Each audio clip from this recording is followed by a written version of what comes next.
Good morning and welcome to this, the Sunrise Safari, during which time the sun will rise. My name is Jamez Hendrai. On camera today we have got the vast figure of Gerrit. There he is. He is dressed in a warmish jacket because the temperature is probably around 14 to 15 degrees Celsius currently. It might be even a little warmer than that, so it's not too cold.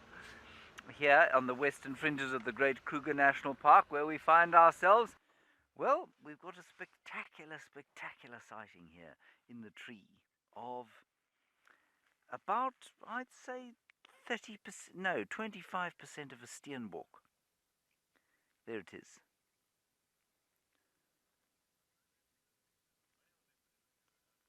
So I'm just listening to the guide who's driven in under the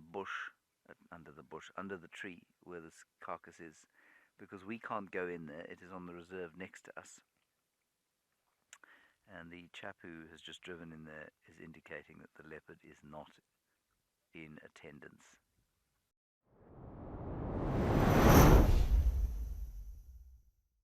Everybody is just waking up. The golden nut's now coming through. Is that zebra on the left scratching? Well, on the right, but on the left of the whole group. Oh, it is. It found a little bush and it's scratching all of the sensitive bits.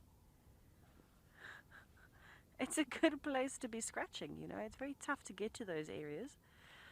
So the zebra is using a very small bush of sorts to try and work away at some of those ticks and itches that it's got. Those ticks really congregate in areas that are quite tough to reach, so can't really blame that zebra for having a decent scratch and now carrying on with its morning feed.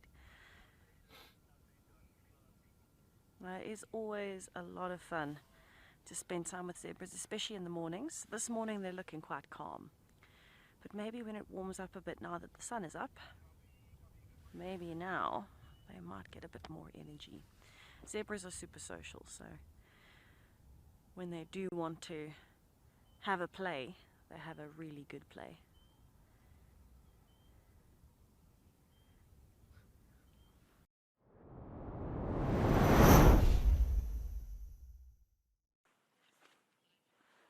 We found the lion.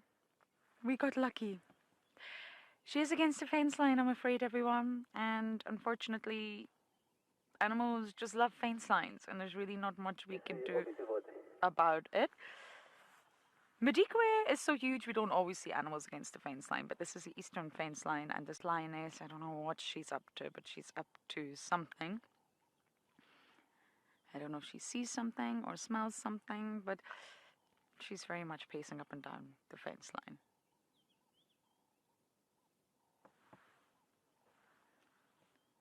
So we did get lucky with our lions. The impalas gave the game away. They weren't just sort of making those beautiful rutting vocalizations. It was actually alarm calls.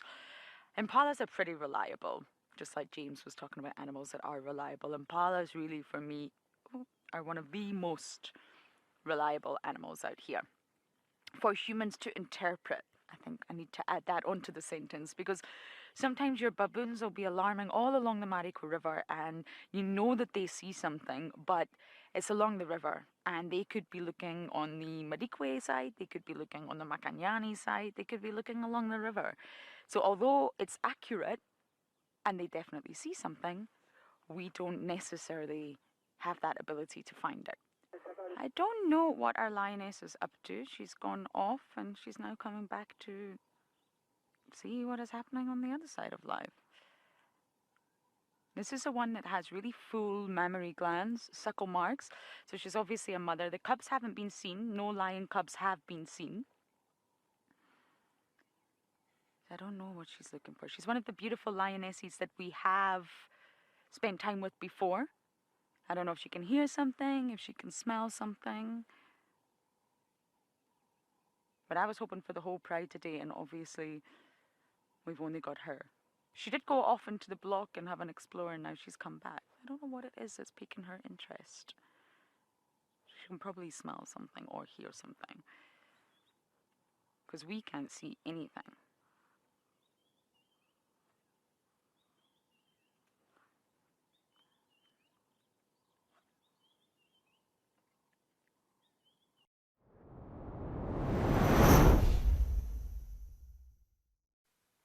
Right, well, look who's back in her tree. It is Tlalamba, the leopardess. And she's back with her 25% of Steenbok. She has walked a long way since last night. I'm pretty sure that the tracks we had very early on were hers. I'm pretty sure that the tragolaphids that were barking earlier this morning were barking at her, and that the squirrel that we found alarming and all the birds were shouting at her, and that she's arrived back here, certainly in the last, I don't know, 20 minutes or so while we were sitting with that big bull.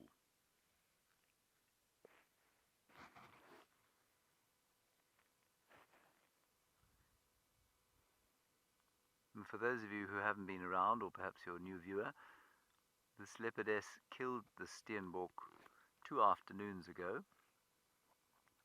stashed it in the tree. She'd also killed an impala close by that the hyenas then stole, but the theft of her meal didn't have any effect because, well, she had something else to eat. And leopards do that. They will make or keep pantries.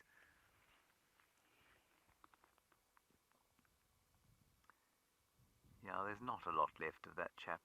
I think we can safely say that he's not feeling any pain anymore.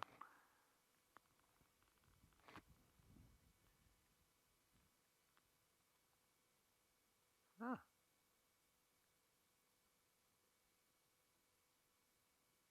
It's not so little.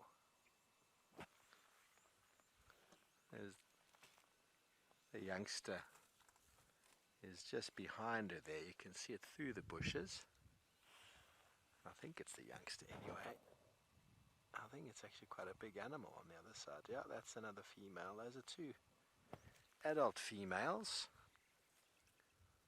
But maybe we will find a young giraffe.